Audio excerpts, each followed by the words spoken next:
Welcome to Happy Hour with the Home Collective, the podcast where we mix humor, homes, and a dash of Philadelphia into the perfect real estate cocktail. I'm your host, Bill Ball, and together with my co-host and teammate, Kristen McFeely, we'll be cracking open a cold one while we crack the code on your burning real estate questions. Whether you're sipping a cold craft beer in Fishtown, enjoying a martini in Rittenhouse, or having a Negroni in South Philly, we've got the real estate answers you've been craving. It's Happy Hour with the Home Collective, where the real estate is hot, the drinks are cold, and the laughter is guaranteed.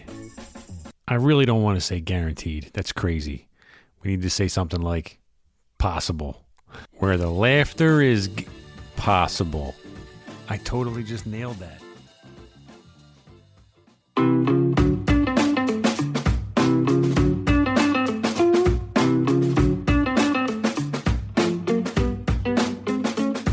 It's 5 o'clock. It's happy hour. What are you drinking, Kristen? I am drinking something called Coco, and it is a coconut porter. And it's from, you can see the label here. It's from this brew pub, I guess I should call it, called the Jam Room. And it's in the Poconos. It's right near where we have a little place. And it's this cool little brew pub. It's really small. It started off actually as a really small brew pub, and they moved to a larger location. And they have bands. So it's the whole thing. You can see it's got like a record on the can. So their whole vibe is everything is named after like a song or a band or something like that. And they have live music. So it's a really cool little spot. And I really love this beer. I've gotten a cup every time I go. I get a 6-pack to take home, and it's a coconut porter, and it is delicious. A coconut? Do you actually taste coconut? A little bit. It's kind of like, do you drink coconut water at all? Have you ever had that? Yeah, I mean, I have. You get like a little flavor of it. It's not like it's like, you're not drinking like Malibu rum or anything like that. Okay. All right, but it's just cool. like, it's just a little coconut, and it goes well with the porter, I think. Okay. Sweetens it up a little bit. Yeah. Those porters are like dark and rich and. I know. I love them. Yeah. I love them at all times of year too, although it is getting cooler out. So I could never do that in the summer. As long as it's cold. Yeah. How about you? What are you drinking? I'm sipping a little bit of bourbon. I got a little bit of a throat thing. As you've noticed, since I've been sitting here trying to clear it. But I know it's not a cold or anything. I do too. I think something's don't know what the hell's going around. On. Yeah. I think something might be going around. So I'm sipping a little bit of bourbon. It's from a distillery, well, not distillery, but it's a company called Larceny, and it's a Kentucky straight bourbon. It's a small batch, and it is their 1870, because they have a couple different bourbons. I'll show it. Ooh, nice. I like that label. I got this as a gift from a buddy of mine. He was over during the World Series last year, and as you can see, it's almost kicked. It's pretty good. It's a little sweet, too, so I like it because it's like after dinner type of beverage. Yeah, sounds good. Anyway, cheers. Happy hour. Cheers. Happy hour. All right, so what's going on? What's new since last we spoke? So we should probably get into a couple of the new things we're doing with the show since it's been a while since we've got back into this. And we have a little bit of a new format too, I guess, right?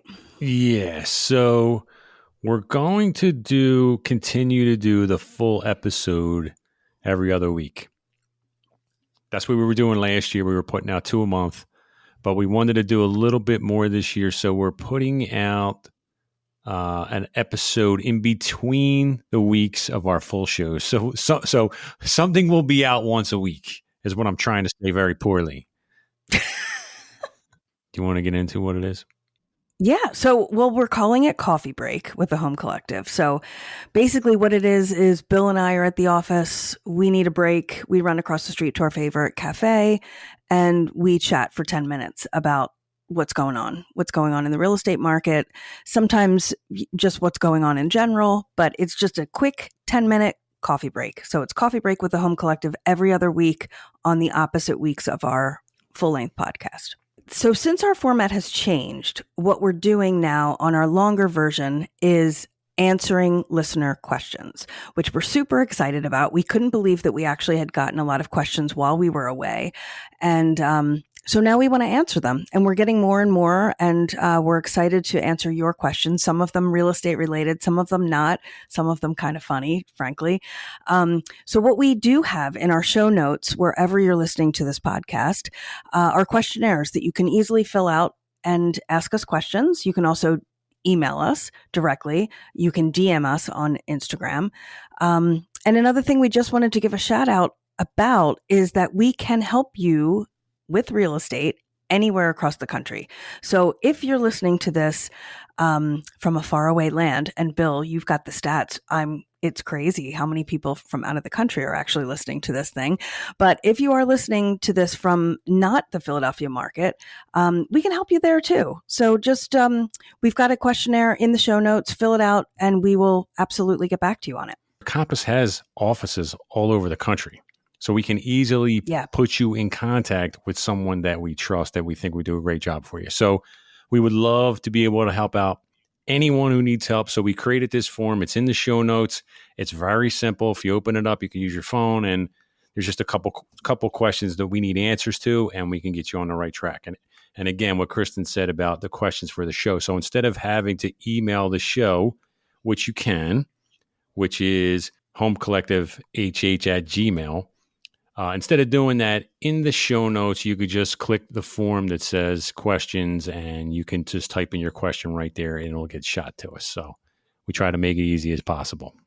So if you get a chance, check out the coffee break episodes. We think they're a lot of fun, and they're one subject, and they're quick. And we're excited about it. So coming up next, we're going to get into our listener questions.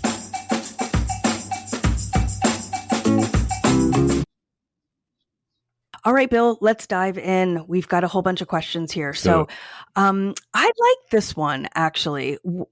This listener asks, what are the most important things to focus on before listing my home? Ooh, what would you say to that? That's a good one. That's a good one. Mm-hmm. Okay, so Kristen has not prepped me with these, so I'm flying off the top of my head. This is why they're good. Okay. Yeah. So, I mean, listen, each scenario is different, right? So we're just speaking generally, but generally I always seem to ask my seller in a very polite way to declutter. So any items in the property that you're not currently using, or that you can, do without, and for the next few months, put it in storage. I'm a big believer in less is more. So I'm always about, like, I'll walk the property, and I'll say, like, maybe we should get rid of this or move this. Most of the time it's just too much furniture. But I had a client, I think it was late last year. She had a roommate that had, I hope she's not listening. She had a roommate that had like a gigantic fish tank, actually two of them, like gigantic, just one in the dining room, and then one in the basement that was kind of a finished basement. So I asked her very nicely. And I mean, that's a tough one to deal with too. That's a tough one, because that's a beloved pet. Well, yeah, that, and it's not an easy move, No, it isn't. And then I had a client also, I think last year too, or it might have been the year before that just had this big piano in the dining room. But it just didn't fit. She was just learning piano and wanted to have it there. It wasn't like this giant house with this grand piano. You know what I mean? Like, it just stuck out. Yeah. So I would say declutter and clean. I mean, there's a million of them. I'll let you go, Kristen. Yeah. I mean, I totally agree with you. I think the first thing to do when you're getting ready to list your house is figure out who you think your buyer will be, your target buyer, and then really kind of figure out how to prep your house for that buyer. So I always think with the end user in mind. But overall, in general, definitely declutter. I'm a big proponent. I know a lot of people will disagree with me on this, but I do think it's okay to have a personal touch in a home. I know that if you're watching HGTV and all of these shows, they come and tell you, take away every personal photo, anything that's personal in your home, make it super, super, just depersonalize, bland, make it whitewashed. And I don't necessarily agree with that because I do think that buying a home for most people is still very emotional. There's a big, obviously the numbers have to make sense. It has to be financially, feasible, but you're walking into a home and you pretty much know in the first 30 seconds if it's something you're considering or not. So there are like little things that you can do to kind of keep your house a little personal that I think could tug at the heartstrings of someone when they're walking through who is going to buy a little bit more on emotion. So I don't think you have to depersonalize everything. I would like clear off the fridge. You don't need a million magnets and photos and stuff like that. I always say that one. That's my number one pet peeve. Yeah. It's just something clear small. Off the fridge. I'm like, I love all the family photos on the wall and on the coffee table, that kind of thing. But I'm like, you have to clear the fridge. I don't want to see anything. Yeah. Because we do that. I mean, we have a million things on our refrigerator, but like when you go to sell, you got to get everything off. Everything off the fridge and on top of the fridge. That drives me crazy too. Like when you have cereal boxes or whatever on top of the fridge, it looks like you just don't have enough cabinet space and you can't fit it. So declutter in terms of like surfaces clear, countertops clear, toiletries put away in the bathroom, make surfaces clear, but okay to have a wedding photo out and okay to have, the nursery look cute for a baby, okay to have some personal style to your home. I'm a big proponent of style and having a personal style. So I'm okay with that. But I would say definitely the clutter needs to go. The clutter definitely needs to go. Yeah. There's a million other things you can do too. There's a million things. I mean, obviously like painting floors. I mean, when you start talking about like actually spending money, I mean, that's where you would probably go next. Obviously, unless there's a giant hole somewhere, you have to repair it. But I mean, generally speaking, those are typically the easy ones to do when you're thinking about putting some money back into the property. But yeah. And also, depending on your market, not a bad idea to have a pre-listing inspection. I actually have a new listing in Pashung Square. We did a pre-listing inspection because the house is older. It's got older mechanicals. My sellers, frankly, were scared to get it under contract and then have an inspection and have the buyers walk because they don't know exactly, what they're dealing with, even in their home. They've been in it for a while. So we did a pre-listing inspection. We were able to tackle a couple of the big items on the inspection list, and the rest of it we're disclosing to the buyers. So when they write an offer, we've disclosed that the heater is 20 years old. We've disclosed those things. Time. So yeah, no wasting time. So I'm not opposed to a pre-listing inspection. I think you can't go wrong, and you can share that with the buyer. And then, fresh paint. I mean, the main thing here is a buyer wants to walk into a home, even if a buyer is okay renovating, and I'm a person who would never buy a house that was totally renovated. I need to do it myself, but I do want to walk into a home that looks clean. That's the main thing for me, because you have to feel like you can at least drop your bags and move in. You can work on projects as you go, but you want to at least feel like the house is clean. I can deal with this for a little while and I'll get to the bigger projects. So I would just say, if you have kind of a dated house, don't worry about remodeling the whole thing if that's not cost effective. Instead, just make it as clean as possible, fresh coat of paint, clean the floors, paint the floors, get fresh carpet, that kind of thing, just to make it feel as clean as possible. Yeah, clean for sure. And the other one that goes with that is eliminating pet odor. Oh, that's a biggie. That's a good one. It's hard for people to get over smell. If they walk in the house and smell something, you almost want to turn around right there. It doesn't even matter within the rest of the home. And some people do a really good job with it. I've been in houses for like the whole tour, and then at the very end, I see a litter, like a kitty litter box. I'm like, wow, I didn't even know there was a cat in here. So it can be done. I'm a dog. I'm a pet owner. I have 2 big dogs. It can be done. And it should be done. That's something that and sometimes when you're the owner, you're a little nose blind. You might want to have your agent walk through and be like, what do you notice? Or grab your friend to walk through, or your neighbor, and just like check that, because that could be a big one. That's a big one. And some people are just they just don't like dogs and cats either. It's not even, or they're allergic, a bad smell, or they're allergic. So as soon as they walk in, if they feel that, they're out the door. They do not want to stay. That's a biggie. What else we got? Let's see. What's the weirdest or funniest thing you've ever discovered during a home inspection? All right, you go first. I'm going to have to think. I can tell you one. I can Naked tell you people. one in a home. Yeah. No, not naked people this time.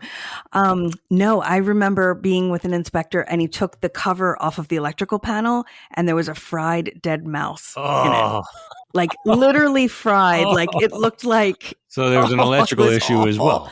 well. Yeah, the mouse had gotten into the Oh panel, my chewing the God. wires, and then of course got electrocuted. And it was just like a fried mouse in the panel. And we all jumped and we were like, oh. And similar things like I've had an inspector open the flue in a chimney and a squirrel falls That's down, funny. a dead Yeah. squirrel, that kind of thing. Yeah.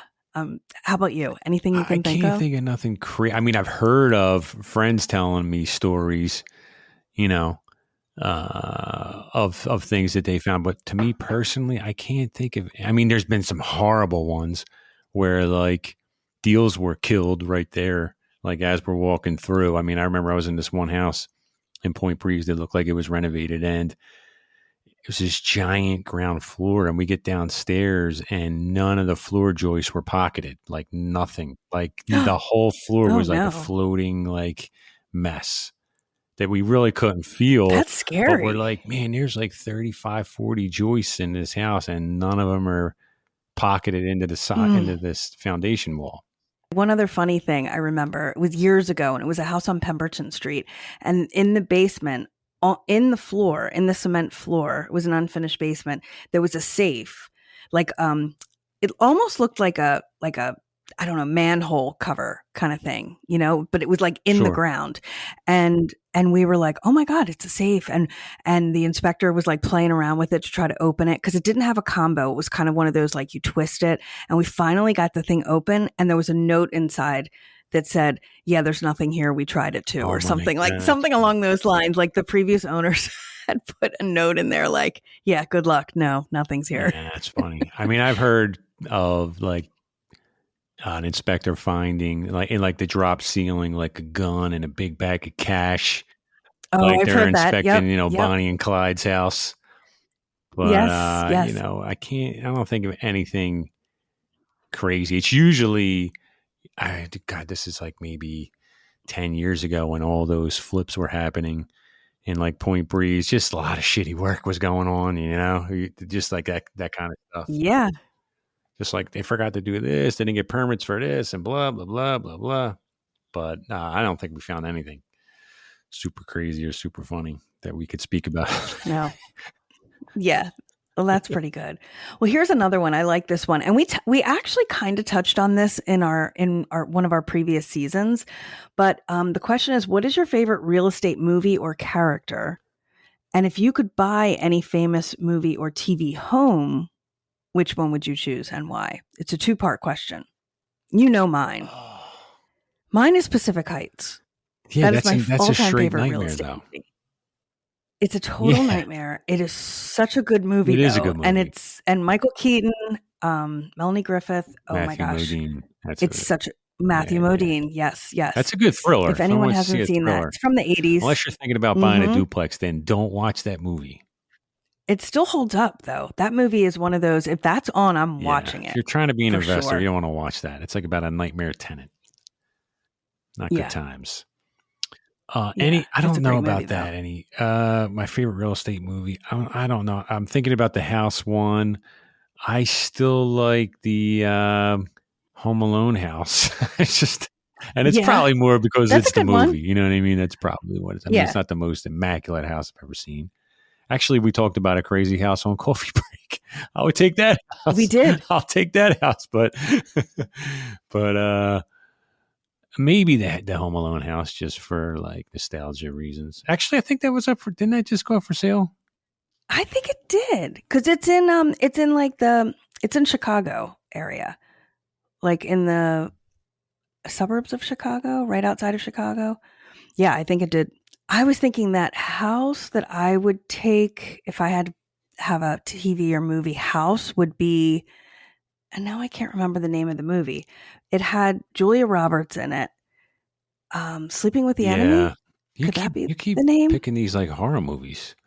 So you're watching a horror movie. You're watching a thriller, And Realtor Kristen's looking in the background at the bookcase like, "Wow, this place is I'm definitely amazing." looking at that house. It's this awesome I'm watching it mid-century like, house. Of "Run, course, it probably Julia, doesn't really exist. run!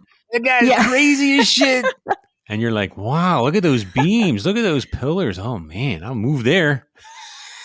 Yeah. Well, I love that. It's like a mid-century and it's on the beach in Cape Cod. It's like it doesn't get better than that for me, frankly. Oh. So that would be my movie house if I could have a house from a movie. All right, if we could do that. But what's your favorite real estate movie? Because you liked well, when you first moved to New Jersey, we did a whole play on The Burbs with Tom Hanks. That's a funny movie. That was a really good real estate If that's a movie. real Yeah. estate, well, I guess because it's the title is like the neighborhood. Yeah, I had that on like my DVR forever. I used to play like every day, just crack up. That's a It's funny such a movie. good one. I think the real estate movie. I think I said that. I think there was a movie called Moving with Richard Pryor. I was talking about from the '80s, where he buys a house and he totally gets ripped You did off. talk The about guy that. kept saying he was going to keep everything, and he did. He took he pretty much sold Richard Pryor a shell. And then it was about him like moving across country with his family. I love that. All right, I've got one more. This one's kind of funny too. What's the strangest request you've received from a client in terms of a property preference? Have you had anything? Have you had a client request something really weird or different? Man, I might need to get these questions earlier. But Sheena just had. I'm always like worried about how much to share, but I mean the chances of actual people that you're talking about listening. I think you are could rare. say anything. You're not saying their name. Right, I'm not saying it. But Sheena just had one. I should just go grab her. She had something where her client. This was this week. Needed the front door facing north. Oh, yes. You know, I'm talking. You heard of that? I've definitely had that. In fact, Zoe has that going on right now. Yeah, you have to have your front door facing a certain direction. And then I had clients that took it a step further. And to be honest with you, we never found anything. We looked and looked and looked and looked and looked and never found anything. Not only did the front door have to be facing a certain direction, but also like the primary bedroom had to face a certain direction and it had to be in a certain corner of the house. And the kitchen couldn't be directly across from the living room. It was so difficult to find a house that had all of these things. And we never did find it. I've had clients, you know, when I ask them their perfect house, sometimes they'll send me a list. And the list is just so long. And I'm like, oh my God.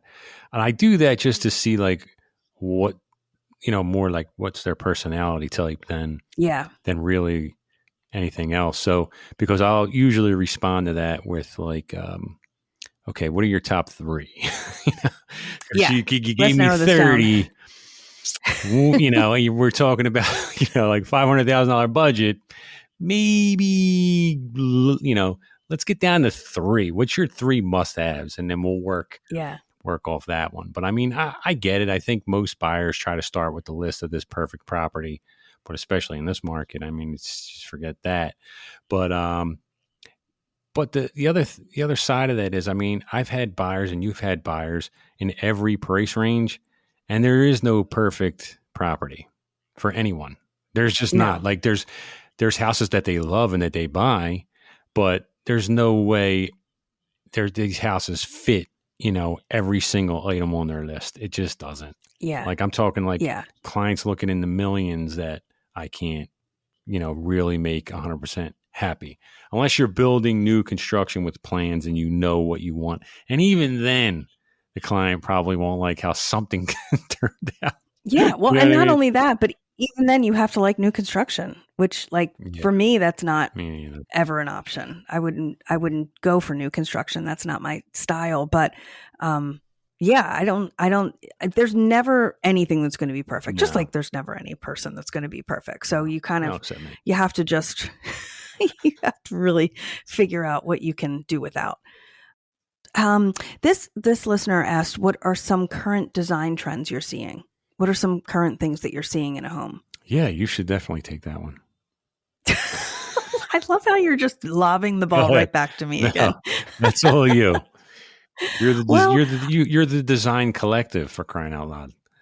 Well, I mean, I think I think I would never do anything that's too much a certain design aesthetic because, whereas you'll find a buyer who might really be into that, but you're really pigeonholing yourself. So some things that have kind of gone away, I think, are things like farmhouse aesthetic. Here's the thing here's my big pet peeve, which I hate seeing in a house, are signs, like letters that say, like, I don't know, live, laugh, love. I knew you were going to say it. Or gather, or, any of those kinds of things. They just kind of come off as feeling like a little inauthentic and hokey. I think in terms of like colors in a home, everybody was doing gray for so long. Yeah. That's gone out. I think that's gone out. I would, if you're neutralizing and you're looking for something just very neutral, I would do a nice warm white. I would really kind of keep it more white than I would gray, and even warm it up a little bit. I think that's kind of a vibe that I think is, I just think the whole gray thing is kind of out or going out at this point. And then I would just, just certain things like, this is where it gets hard because I don't want to say anything that's like my clients will be like, wait, that's what I have. It's just, these are podcast problems, Kristen. I know. If you're going to have a podcast about this stuff, I know. Someone's going to be offended. Somebody's going to text you like, are you talking about me? Is this my house you're talking about? But like, I don't know. I would just go for more classic looks, like a subway tile as opposed to like those little mini mosaic tiles for a backsplash, for example. Yeah. Use natural stones, natural woods, natural colors. I think you can't go wrong when you're kind of using a very neutral and natural palette. So when in doubt, look outside and pick colors that you see in the environment. I think those are kind of the design trends right now.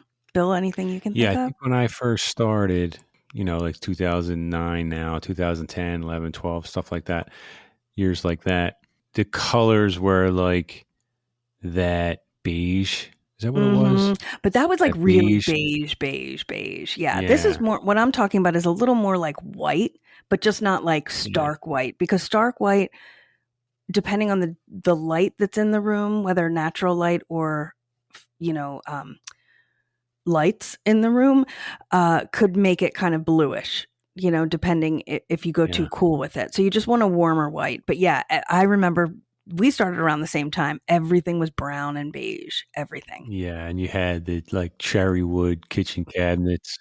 So when that started shifting to like the gray walls, what color would you say that was again? Those grays where it's like so light gray, it almost looks a little blue. Was it grayish? Grayish. What the hell was it called? Well, grayish is actually an okay color because it's gray with beige. So it's like a warm gray. You don't want a cool gray that looks baby blue. That's what you want to avoid. So like grayish is okay. Yeah. So the gray with the blue was what took over after that. Right? Yes. So then you had, you have like a bunch of guys renovating all the same way too. And we see it all the time.